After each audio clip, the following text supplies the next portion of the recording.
அதனால தேவன் சொல்லுகிறார் அப்போஸ்தலர் 17:30 அறியாத காலங்களை தேவன் அறியாதவர் போல இருக்கிறார். அறிந்த பிற்பாடும் அதை அப்படியே சொன்னோம் என்றால் அது குற்றம், பாவம். இப்போ சாமி என்பது அந்நிய தெய்வத்தை குறிக்கிறது. சாமி என்பது நம்முடைய தெய்வத்தை குறிக்கவில்லை. எப்படியா சொல்ற நீ? தெரிந்தவங்க சொல்லுங்க.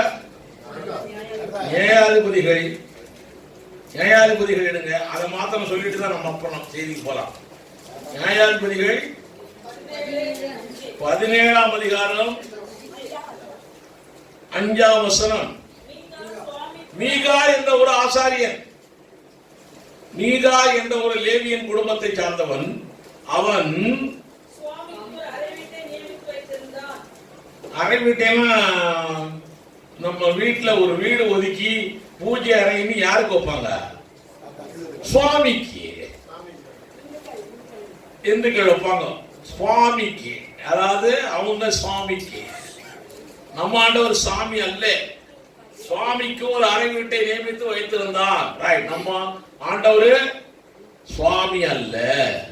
சுவாமியின் இது எங்கேயோ கேட்ட குரல். அந்த குரல் ஒழிந்து போய்விட்டது, அந்த குரல் மறைந்து போய்விட்டது. இனியும் அந்த குரல் தொடரக்கூடாது, அது தவறான குரல்.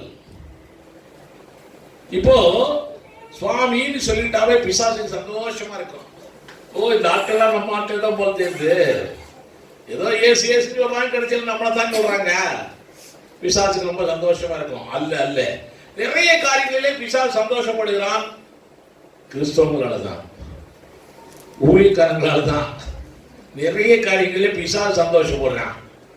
நம்மால் தேவனை சந்தோஷப்படுத்துறதை விட்டுட்டு பிசாசுக்கு சந்தோஷத்தை கொடுக்க கூடாது நம்ம. ரைட். இப்போ யோனா 1ஆம் அதிகாரம், இல்ல முதல்ல வசனத்தை சொல்லிடுறையா. யோனா 1ஆம் அதிகாரம் 6ஆம் வசனம். இது ரெண்டையும் குறிச்சு வச்சுங்க சுவாமிக்காரங்களாம். யோனா 1ஆம் அதிகாரம் இல்ல, அவங்களுக்கு மறதியில பேசுறாங்கல்ல, தெரியாது அவங்களுக்கு. பாவம் நம்ம ஆட்கள் தான் இப்போ நினைவுக்காரங்களாயிருவாங்க. சரி, யோனா 1ஆம் அதிகாரம் 6ஆம் வசனம். மாலுமி யோனாவிடத்திலே வந்து, நீ நித்திரை பண்ணுகிறது என்ன? எழுந்திருந்து உன் தேவனை நோக்கி வேண்டிக் கொள். அவன் பாஷையிலே சொல்றான். மாலுமி வெற்றி போட்டவன் இல்ல, மாலுமி தேவனுடைய பிள்ளை இல்ல, அவன் புறஜாதிக்காரன். அவன் பாஷையிலே சொல்றான்.